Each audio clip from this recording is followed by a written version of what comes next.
Hey everybody, it's Chris Kresser. Welcome to another episode of Revolution Health Radio. Today I'm excited to welcome Mark Sisson as a guest on the show. Mark's the author of the Amazon.com bestseller, The Primal Blueprint, and publisher of one of the world's most trafficked health blogs, marksdailyapple.com. As a former top endurance athlete riddled with ailments that defied treatment from conventional wisdom, he made it his mission to heal his body and help others do the same. Today, he successfully runs a leading education and supplement company, publishing house, and food line, which offer invaluable nutrition, fitness, and lifestyle resources to the huge market of individuals who benefit from his ancestral health model to living awesome. So I've known Mark for several years now, and he's obviously a huge voice in the primal, paleo, ancestral health and nutrition movements. I think he's one of the wisest and most balanced voices in the movement. And so I'm really looking forward to talking to him about his background and history, challenges that he overcame, how he came to ancestral health in the first place, and specifically his thoughts on nutrition, primal and paleo nutrition for endurance athletes, since he has a background in endurance training. I think that will be of interest to a lot of people who listen to the show. And then a little bit about what he's up to in terms of making healthy foods available on a wider scale, because I think that's really exciting. So let's dive in. This episode of Revolution Health Radio is brought to you by 144.me. 144 is a diet and lifestyle reset program I created to help you dial in the 4 pillars of health: nutrition, physical activity, sleep, and stress management. Whether you want to lose weight, boost your energy, treat a chronic health problem, or just maintain your current good health and extend your lifespan, these are the 4 areas you need to focus on before anything else. In the 144 program, I walk you through every step of the process, from cleaning out your pantry and shopping for the right foods, to recipe and meal plans, to video demos of workouts that you can do at home without any special equipment, to guided meditation and stress management programs, to daily sleep tips, to personalized recommendations for what to do after you finish the reset. 144 is a great option whether you're just getting started with this stuff or you've been on the path for a while.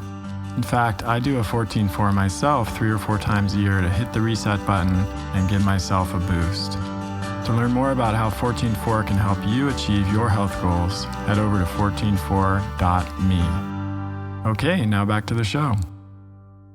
Mark, it's a real pleasure to have you on the show. I can't believe we haven't done this sooner, but I'm glad we could finally make it work. Great to be here, Chris. And I was thinking the same thing. Really? We haven't done this? Yeah, seriously. Well, here we are. And I thought it'd be great to start, both of us have written so many, I don't know, it's got to be in the hundreds or even thousands for you, blog articles. Thousands, yeah. Yeah, of articles about nutrition and health. And I think sometimes it's really interesting for people to kind of see beyond that a little bit more about you and how you came to this and why you started writing all of those articles in the first place. So, maybe we can go wind back the clock and talk a little bit about what you were up to and what wasn't working and what led you to this whole movement in the first place. Sure. Well, I was always interested in being healthy.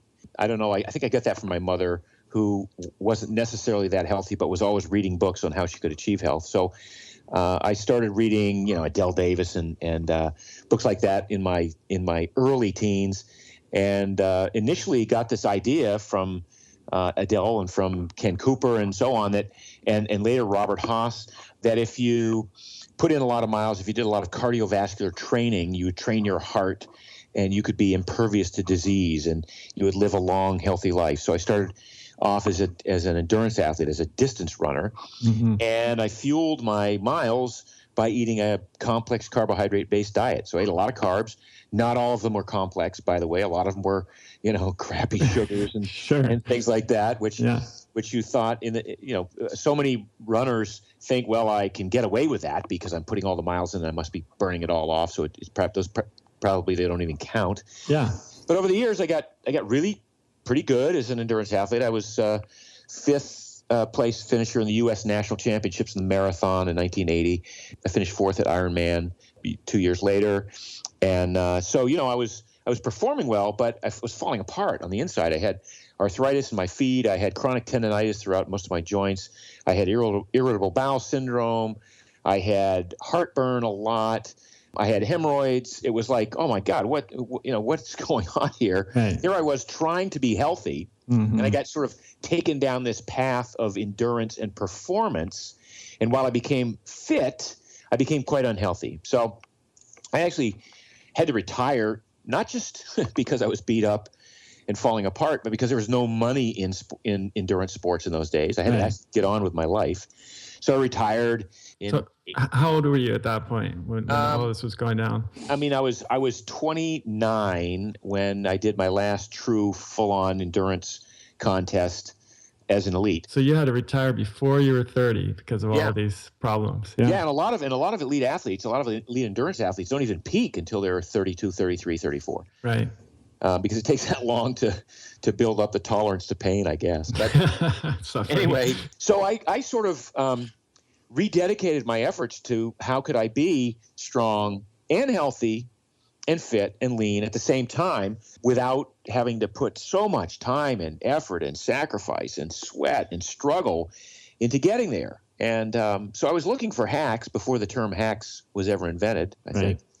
And that started really my long 30-plus year endeavor to find ways in which I and other people could achieve a level of health and fitness and still enjoy life and still enjoy every bite of food and extract the greatest amount of pleasure and fulfillment from every possible moment. I wrote a couple of books back in the early 80s, some of which were really based on training, but eventually my whole reason for writing was more to explain some of the epiphanies that I'd had when I left endurance sports and realized that by shifting my diet and by shifting my training strategies around, I became actually that healthy person that I'd always wanted to be. So I started blogging in 2006, and I wrote the first couple I wrote were on Art Devaney's site as a guest blogger. And they got a tremendous amount of traction on his site and were kind of reposted a couple of times. And I thought, well, I'll start my own blog. So I started Mark's Daily Apple in 2006. So we're in our 10th year now. And when I say we, now I've got, a staff of editors and researchers, and it's really come into this whole this way of trying to explore every nuance of health, fitness, diet, exercise, medicine, living awesome. And it's kind of funny because the first year of Mark's Daily Apple, I thought, well, I'll really dedicate myself to writing, and I'll write a post every day for a year. And at the end of a year, I'll have written everything there is to write about the topic. So much funny. For that plan. Yeah, exactly.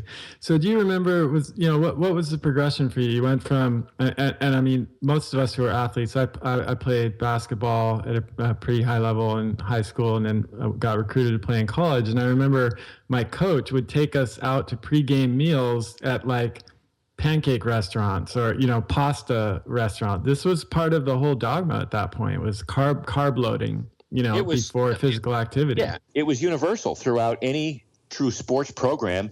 It was all about the carbs. And that's when I say I read Robert Haas's book, Eat to Win, which was, I think he sold 2 or 3 million copies. And it was really about how to fuel for endurance activity. And that included not just running and cycling and triathlons and basketball, but tennis. And, every sport was essentially put into the same basket that required that you eat a lot of carbohydrates to somehow fuel the muscles in order to last longer and not hit the wall, right? So what was the kind of aha moment for you in that, like where you started to question that? And then did you go directly from that to kind of a, primal kind of paleo type of thing before it even existed? Or was there a progression for you? And how did that happen? Right. There was a progression, and it started with me eating more healthy fats. That was something I realized fairly early on, that I needed to eat more healthy fats. And as I stopped running and cycling and swimming so much, and I thought, well, if I'm not burning off these calories, something's going to happen to my body. I'm going to get fat. And I saw that I wasn't getting fat, and I kind of allowed my appetite to dial itself back. I didn't feel compelled to eat everything on my plate at every meal. I realized that a lot of what happens with body composition happens as a result of how we eat, the food choices themselves, as well as the amounts that we choose to eat at each meal. So so eating more fats was part of the epiphany. Dialing back my appetite, realizing that breakfast wasn't the most important meal of the day for me. Right. And also because I cut my training way back, but I was a personal trainer for a number of years. And in the late 70s and early 80s, I was training with people, but I'd go, because I'd been an elite athlete. For me, running 12 or 13-minute miles, jogging was easy for me. Walking or hiking with my clients was easy. Riding the bike, easy. I realized, wow, I'm not losing any of my fitness, even though I've dialed the intensity of my aerobic workouts way back. As long as I do a couple of high-intensity workouts for myself once or twice a week, I can stay as fit or fitter than I was when I was actually racing. So that was another epiphany. And the final epiphany happened about 16, 17 years ago when I decided to give up grains. I'd done all of this stuff. I'd cut back on the sugars, increase the healthy fats, dial back the training to a more humane level.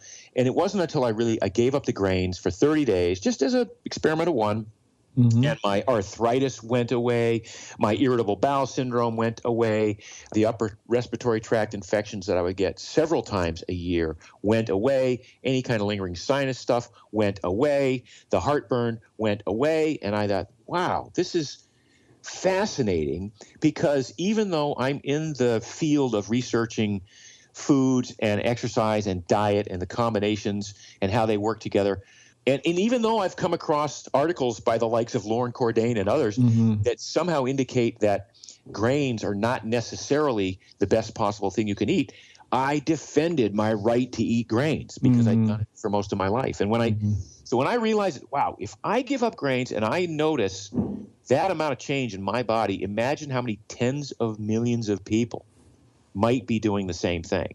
And Absolutely. that was the real kicker for me. So was that exposure, where did that idea come from? From reading, art stuff or Lauren's early work, or?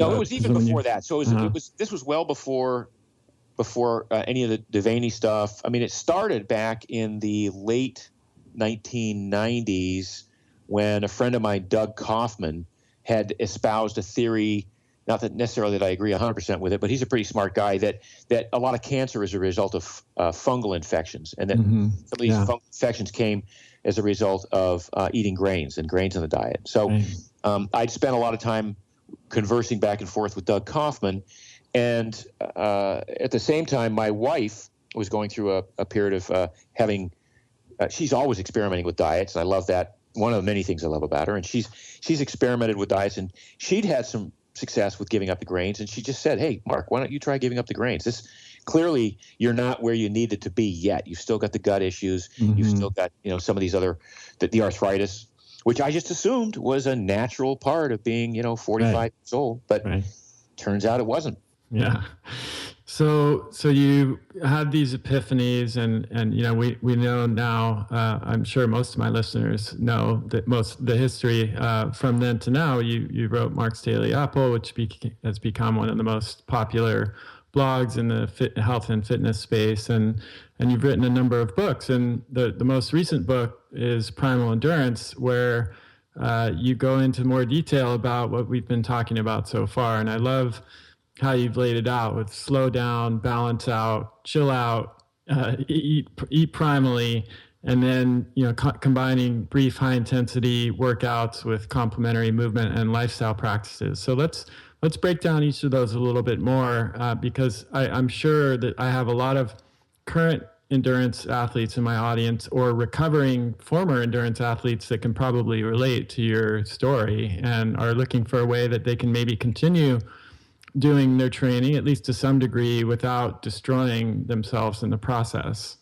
Agreed. And I'd add to that this strategy applies to anybody who's at the gym trying to lose weight. Sure. So, you have all these people who go to the gym and their trainer puts them on the treadmill for 40 minutes, and cajoles them into burning, 500, 550 calories or whatever it is, running hard on the treadmill. So the first thing we talk about is slowing down. And it sounds trite to say, well, in order to race faster, you have to train slower. But the reality is, in order to race more effectively and efficiently, you need to burn fat. And this all comes down to how well you burn fat. And I got to take a step back and go, for those 30 years or 40 years that we were carbo loading from the point of view that once you run out of glycogen in your muscles, you hit the wall. Right? So the assumption was if you can manage glycogen, then you won't hit the wall. And the best way to manage glycogen is by carbo loading and consuming Gatorade during the event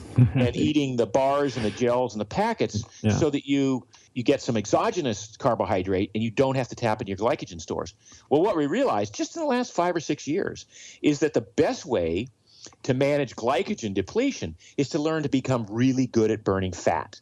And if, as an endurance athlete, you can become good at burning fat, then you don't tap into your glycogen, you don't have to eat those gels, and you eventually become good at burning ketones, which are better than carbohydrate and better than glucose for the brain.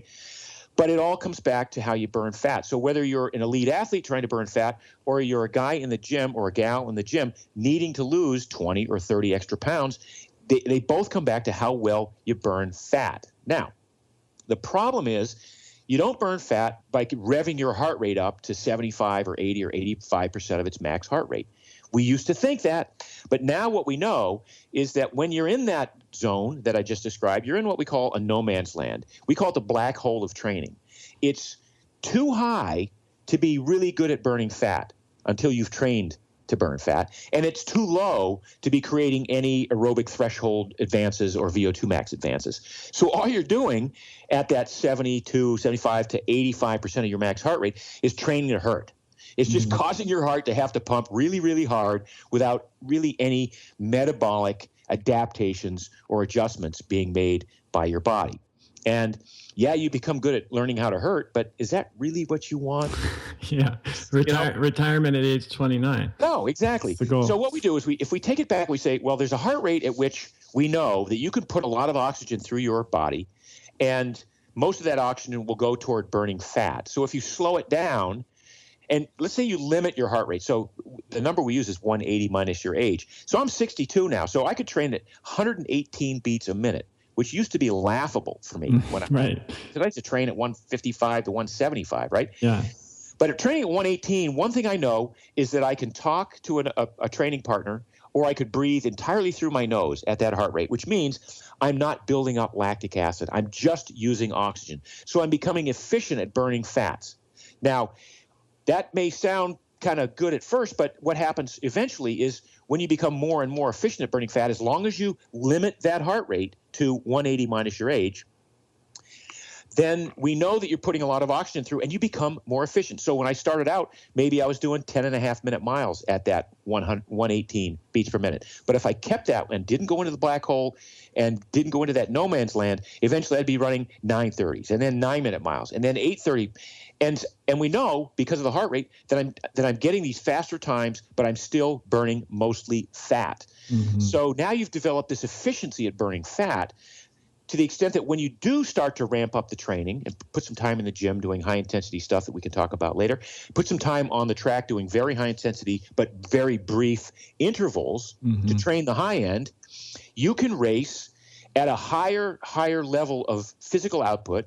You could create more, put out more watts on the bike or whatever metric you're using, faster minutes per mile than the guy running or riding right next to you because he's a sugar burner. He's depending on carbohydrate. You've learned how to burn fat, and you did it by slowing down to become more efficient over time.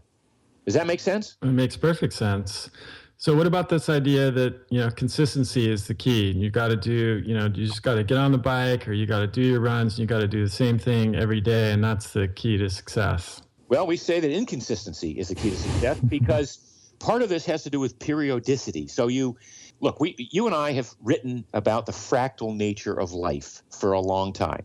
And Rob Wolf's written about it and Devaney's written about it, and the fact that humans did not evolve with metronomic patterns. We evolved with this fractal randomness throughout our lives. And that's how things like the hormetic effect of a cold plunge once in a while can have a good effect, but over time, it might be detrimental. So when we get to the point where we're training the same thing every day and we get into that metronomic pattern, two things happen. First of all, the body says, on the one hand, I know how to do this. I don't need to adapt that much.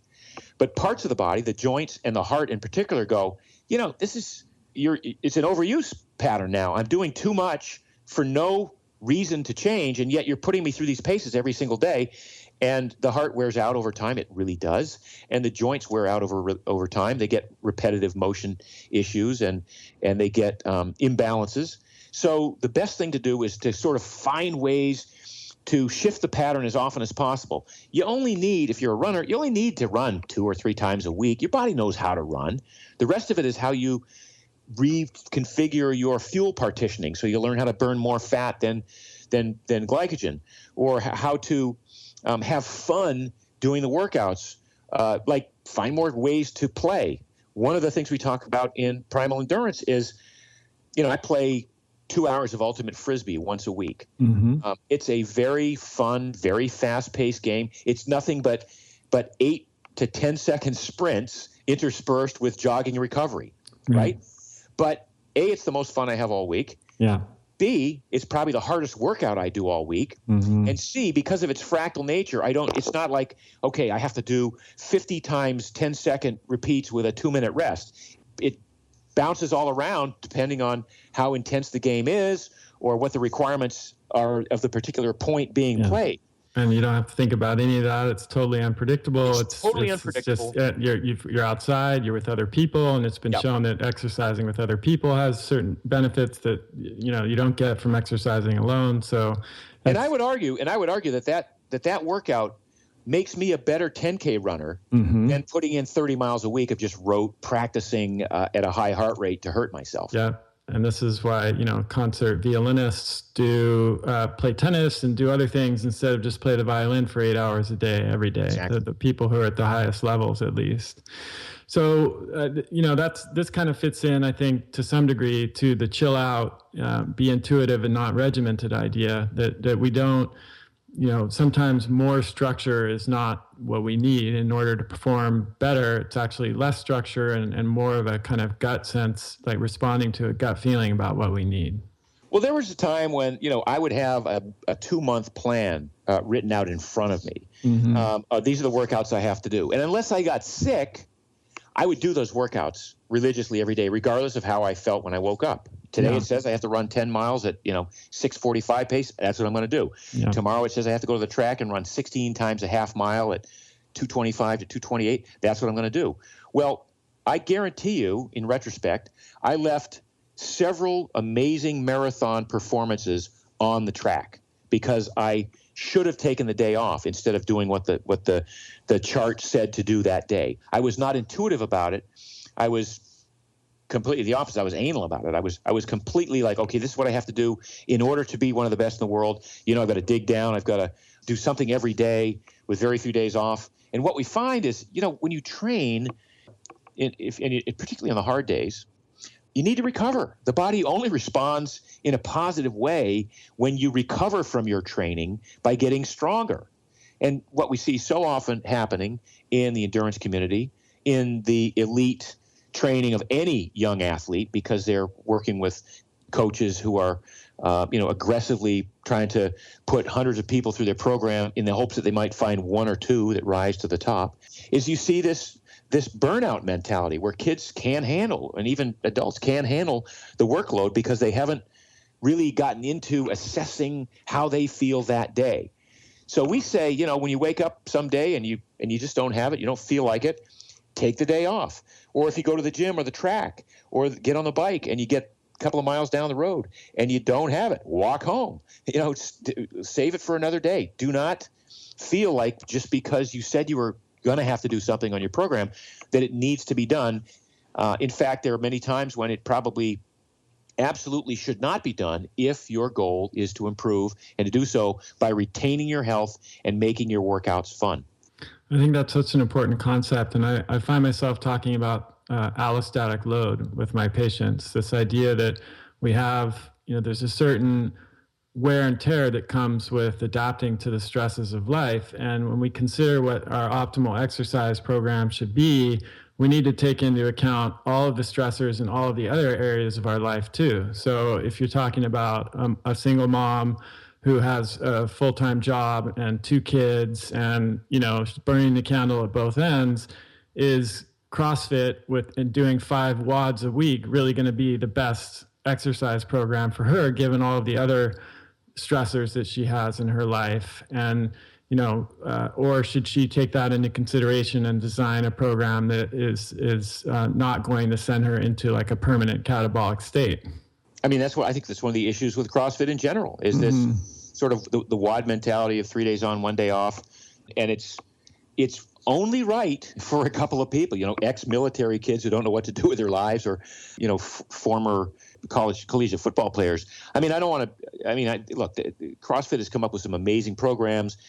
In the philosophy in general is awesome, but it certainly does not behoove a young single mom with kids to go do 5 WODs a week. Mm-hmm. Yeah. And that, unfortunately, that's a concept that's lost on a lot of people. And I end up cleaning up those messes, in my practice. So let's talk a little bit about how, we've talked about slowing down, balancing out, chilling out, importance of eating. We touched briefly on getting away from high carb diet dependency and this idea that we need that for glycolytic exercise and becoming more fat adapted. Let's talk a bit about high intensity training and how that fits into this whole picture. So one of the things that we didn't do in my decades as an endurance athlete, and none of us did really, the marathoners, the triathletes, the cyclists, the cross-country skiers, was we didn't go to the gym and really focus on power. And yet, that what happens in a long endurance contest is that one of the things that happens is, yes, you run out of fuel, but if you learn how to burn fats, you can counter that particular issue. But we also run out of power. We haven't really trained the muscles to sustain power over a long period of time, partly because we've never really gone to the gym and put a real load on those muscles. When you ride a bike, you're doing, 10,000 repetitions of a 15-pound load, right? When you're pushing the pedals down, or maybe even a 30-pound load, but not a several 100-pound load. Same when you're running a marathon. You're doing lots of repetitions of a very light weight. And so what we did was we sort of replicated the concept in the gym by doing a little bit heavier weight and a little bit fewer repetitions. So maybe do 15 to 20 repetitions of a weight that you could do for that. But it didn't really train your power, your absolute power. So we look at what does it take to sustain power over a longer period of time. How can you sort of replicate that in the gym? And one of the ways you can do that is by loading the muscles, the particular specific muscle groups up with a significant load, and then running them or working them to exhaustion with the idea that when you can't repeat one more good repetition with form, the workout's over. So regardless of how many you think you want to do, an example would be you take a deadlift and you say, well, somebody starts with a deadlift and it's their maximum deadlift is only 200 pounds because they're an endurance athlete. That's fine. So you take 80% of that. You say 160. So then you start working at 80% of your max weight, and you do as many repetitions as you can, which might be 2 or 3. You wait 10 or 15 seconds. You do as many as you can. You wait a couple of 10 or 15 seconds. You do as many as you can. And eventually, when you can't do one last one without either hurting yourself, which we don't want to do, or maintaining good form, the workout's over. Mm-hmm. So a lot of people would do this workout. They go to the gym, and within a minute and a half, the first workout is over. Well, go home. It's literally the workout is over. Go home. Nice to have your gym at home in that case. Yeah. But as you build into this and you're able to sustain power over time, we find that you can get up to 6 or 8 minutes of this type of a work where you do 2 repetitions every 10 seconds for 8 minutes, right? And at that point, you say, okay, so I've been able to sustain that power. My choice is to keep going up to 12 or 15 minutes. But now that I know that I can sustain it, I'll up the weight. I'll increase the weight now to 190 or 200 or 180, shall we say, up at 20, and start the process over again. And over time, you literally recruit muscle fibers deeper and deeper. They become stronger and stronger. They become able to sustain the power over a longer period of time, so that what it looks like when you're racing, let's say you're on a bike and you've got 1,000 feet of climbing ahead of you in the first part of the race. Normally you'd go up with 100% power the first hill, but the second hill, in the old paradigm, you might have only been able to sustain 92% of power, and in the third hill, maybe 78% of power. Well, what if now you go up the first hill with 100% of power? And this is assuming, obviously, that you're still within your aerobic capacity. Second hill, 100% of power. Third hill, maybe 95% of power, because you've trained specifically those fibers deep enough to sustain that power over a longer period of time.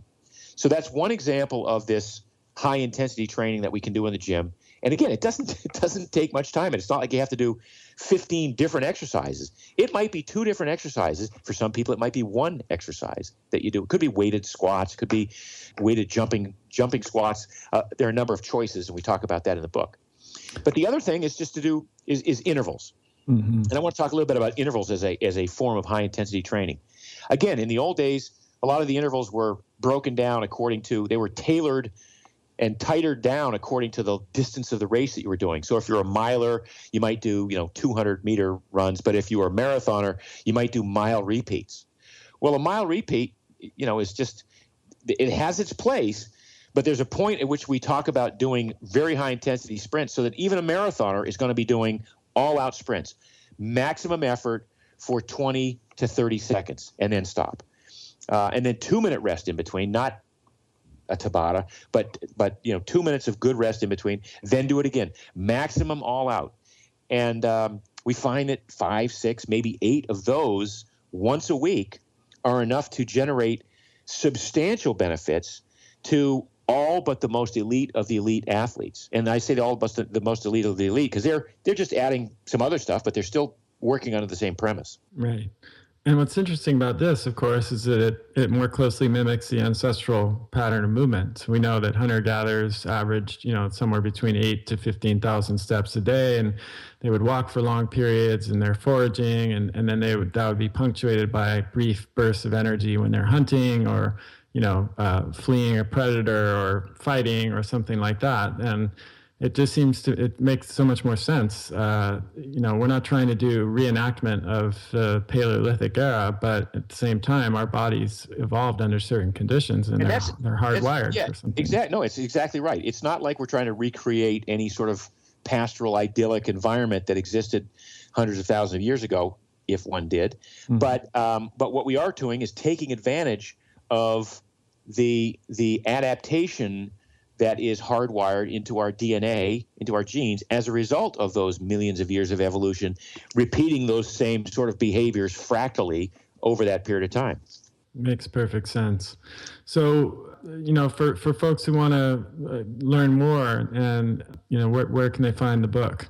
Well, obviously, book is on Amazon. It's Primal Endurance. It's on Amazon and at finer bookstores everywhere. We also sell it on our e-commerce site, primalblueprint.com. And there are links to that from my blog, marksdailyapple.com. So, Mark, before we finish up, I want to, prior to starting this recording, you and I were chatting a little bit about what's going on for us, and you were telling me a bit about some of your new food initiatives. And I'd love for you to talk a little bit more about them, because I think for the first few years, this paleo primal movement was, somewhat insular. I feel like to some extent, we were talking to each other a lot. And now it's starting to expand. And a big part of that is making this kind of food available on a wider scale. And I know that's been one of your big initiatives lately. So tell us a little bit about how that's going and what you're up to. Well, it's going great, thank you. About a few years ago, we recognized that there was a need for certain types of foods in the marketplace that were not available to most people who are looking for them. That would certainly be paleo primal eaters, but also, sort of gluten-free, clean eating people, and people just foodies in general. So oddly enough, when you start to eat clean, when you eat paleo or primal or ancestrally, you realize that there's 5 kinds of meat you're going to eat next year, right? There's lamb, pork, beef, chicken, turkey, a couple of kinds of fish, and maybe 17 vegetables, right? And then it's like, what makes the difference is what you put on them. The sauces, the dressings, and the toppings. So Primal Kitchen Foods emerged a little over a year ago with the mission to create foods that not only imparted a taste sensation to the meal that you were preparing, but also added the functionality of the sauces, the dressings, or the healthy fats. The herbs, the spices, or the healthy fats. So our first product was a mayonnaise made with avocado oil and organic eggs. in organic vinegar from non-GMO beets, and some sea salt. And it has just taken off. It's crazy how much traction there's been with this mayonnaise. We realized that mayonnaise was sort of the holy grail of the paleo community. All of a sudden, people who couldn't eat chicken salad or tuna salad or even potato salad and its resistant starch could now eat all of these things with a mayonnaise that was not only tasted like the mayonnaise they wanted it to taste like, but was healthy for you, was good for you. Yeah, and it is delicious. I really enjoy it. I mean, we often make our own mayonnaise, but that can get a little time consuming. So it's nice to be able to order it. Turn out right, and then it doesn't last that long. Exactly. Yeah. So now we have a chipotle lime flavored mayo that's coming out. That's cool. That people are just eating by the jar because they're dipping all their vegetables in it and all their taro chips and things. We've got a line of salad dressings, the Primal Kitchen dressing. So we have a Greek vinaigrette right now, which is made with oregano oil, spectacular, and a honey mustard vinaigrette. Again, avocado oil is the only oil in both of those products. And then we have this new collagen bar, this Primal Kitchen. It's a grass-fed collagen bar, 15 grams of protein, more collagen than in a cup of bone broth, and it tastes phenomenally. So I was hoping you'd bring that up because I got a confession. I can't stand most, protein bars. I've never been able to eat them, and they all just taste the same to me. They're way too sweet, and they just taste fake and crappy. And so, full disclosure, Mark sent me some bars to try, and I was like, oh, another protein bar. Here we go. So then I took a bite, and I noticed I'm like, I'm actually enjoying this. I'm liking it a lot. This is a protein bar that I can actually get behind. And I love that you use collagen because particularly people who are eating a high protein diet, they're getting a lot of methionine rich protein sources. And we know from the research, of course, now that collagen is really important to balancing out the higher intakes of methionine. So, and which is of course one of the big arguments for bone broth. So, congrats on that, because that's a nut that needed to be cracked. And you can take it from me, a protein bar critic, that if I like it, you're definitely doing something right. Well, I appreciate that. It's interesting because it's tough to make a bar that everybody likes, right? Because some people like the nougat type bar, and we made a bar that you have to work at a little bit. You got to chew that. No, it is chewy, but it's not overly sweet. That for me, that's a really big thing, and it's just clean. There's nothing in it that shouldn't be there. So, thank you. Yeah, it's really fantastic to see the impact that you're having, Mark, and it's just been great to get to know you, and I'm looking forward to continuing this world-changing effort with you. Well, likewise, Chris, and obviously I admire what you're doing, training a whole new generation of docs to do what we do and what you do. Again, so we sort of, I can't believe it's been this long already. It's been, I know, it's crazy. However many years it's been, but you keep up the good work yourself. Thanks, and I'll see you at Paleo FX, I'm sure. You got it, man. All right, take care. That's the end of this episode of Revolution Health Radio.